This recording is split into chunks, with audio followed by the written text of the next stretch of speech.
The Cumberland County Sheriff's Office has 6 highly trained teams in its K-9 unit. Corporal Joseph Salisbury and Deputy Mark Lee explain how these specialized teams assist law enforcement in detecting and preventing crime and also in apprehending criminals. The K-9 unit history and facts, it was established in 1998. We have 6 dogs that are currently working. In the history since 1998, we've had 23 dogs that have worked and completed service and have retired. The K-9 unit helps the Sheriff's Office by, when we deploy a dog, we can trail or track a criminal to a missing 4-year-old. They're very versatile. We use them from everything from looking for explosives to looking for bad guys, looking for children and missing elderly, trailing suspects. We also can use them for locating narcotics that might be hidden on a vehicle or in a house. They really cut our time down and help us utilize our resources that the Sheriff's Office has. The police K-9 senses, dogs in general, their sense of smell is probably their greatest asset. They have approximately 125 million to 300 million scent receptors in their nose. The average dog does. It depends on the breed and the length of the nose. It is also, humans, we only have about 40 million. So a dog's sense of smell is hundreds of times greater than a human's, which by doing that, the easiest way I can explain that is when you cook vegetable soup and you have onions and hamburger and all these vegetables in it, mainly we smell the strongest ingredient, which would be onions. A dog, with all their scent receptors, they can smell each and individual ingredient and know that there's 27 different ingredients down to the salt and pepper. Their sight is very keen. Dogs don't detect stuff from far distances where humans can see at far distances. The average sight of a human's 20/20. A dog's is anywhere from about 20 to 20/75. That would be. Dogs see best from dusk and at dawn, where humans, we don't see that great. Dogs see in shadows. Also, dogs can see rapidly moving things a lot faster than humans can.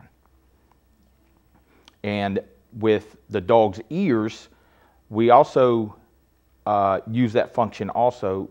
Dogs hear at different frequencies, higher pitched than humans. So their sense of hearing is far better than a human, where they can hear stuff at a quicker rate than we can, and because it's at a different frequency. Like the whistles that give off no sound, the ultrasonic, we don't hear it, but the dogs do. I've been in the K-9 unit since 2002, and I absolutely love working in the K-9 unit. I like working in the K-9 unit because it is I get a lot of satisfaction. We take our dogs home with us. Our whole unit is funded by our work.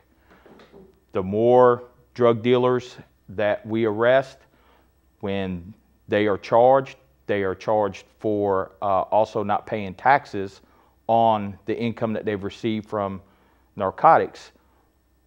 With that being asset forfeiture, we get a percentage of that back from the federal government, which funds our whole unit. So in essence, the harder I work, the more people I arrest, that brings more money into the department, which helps our unit. Nothing of our unit is funded by tax dollars. I've been working with K-9s for approximately 6 years. I've always worked in explosive detection K-9. My first dog, he's retired now, he's at home, so he's enjoying the retired life. I had him until he retired, and then unfortunately I left K-9 for a little while, and then I came back. I do have another explosive detection K-9, and so I've had her for about 1.5 years. The training for the dogs, we train all of our dogs in-house. We have a master trainer, which is, the top trainer, through our organization, which is the International Police Work Dog Association.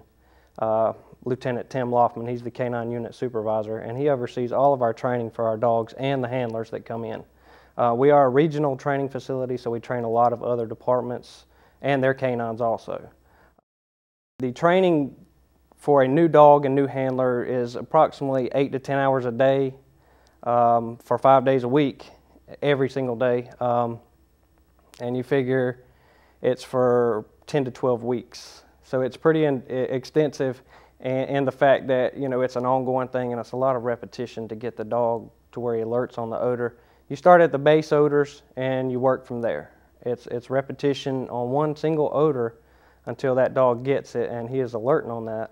And from that point, you move on to another odor. So it's a building process, and the handler has to notice all the qualities and the actual difference of the alerts for the dog before he does a final alert.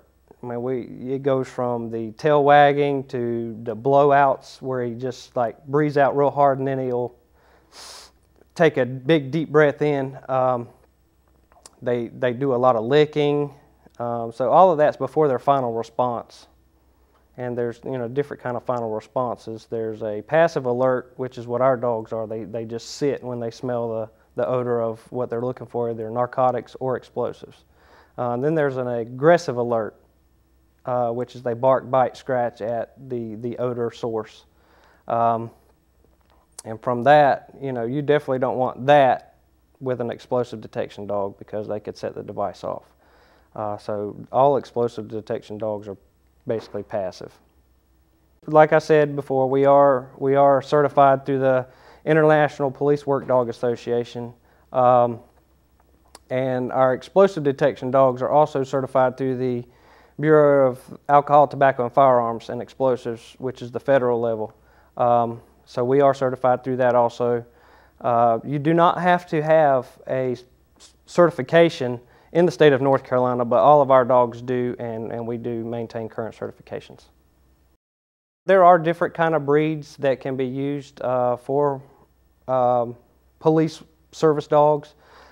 We basically have German Shepherds that the Sheriff's Office has. We have one, and the rest of our dogs are Belgian Malinois. And what makes a good police work dog is their temperament, their trainability, and the length of their nose is basically what their receptor cells, the amount of receptor cells that they can have. So the longer the nose with a police work dog and their sense of smell, the better it is for us. The handlers, the dogs are with us pretty much 24/7. If we go on vacation and we can take them, the dogs go on vacation with us. So there's a very tight bond between the handler and the dog. They're with us all the time. I mean, they're like part of the family. They get along good with the family. When my first dog retired, I was allowed to buy him from the county for $1, since he's not going to adjust well with anybody else. He's been with me for so long, and we have that bond. And my current dog, she goes home with me every day. And they get along good. But they are part of the family. And if you want more information on the Cumberland County Sheriff's Office K-9 unit, you could go to ccsonc.org and look under the units, and I believe it's under K-9 unit, and we have a contact email on there, so you could contact us through that.